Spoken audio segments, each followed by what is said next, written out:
வணக்கம். கள்ளக்குறிச்சி மாவட்டம் திருக்கோவிலூர் அருகே உள்ளது வில்லிவளம் கிராமம். இந்த கிராமத்தில் ஸ்ரீ அக்னிவீரன் கோவில் ஊருக்கு ஒதுக்குப்புறமாக உள்ளது. இந்த கோவிலில் நாள்தோறும் ஏராளமான பக்தர்கள் வருகை தந்து தங்களால் முடிந்த காணிக்கையும் நேர்த்திக்கடனும் செய்வது வழக்கம்.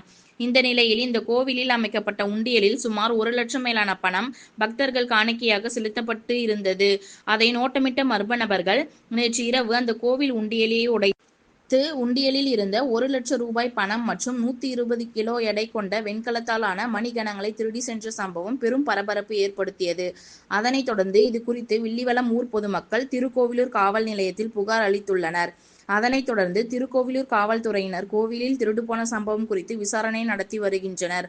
கோவிலில் திருடி சென்ற பொருட்கள் யாரால் திருடப்பட்டது, எப்படி திருடப்பட்டது என்ற கோணத்தில் அவ்வழியாக செல்லும் சிசிடிவி பதிவை கொண்டும் ஆய்வு மேற்கொண்டு வருகின்றனர்.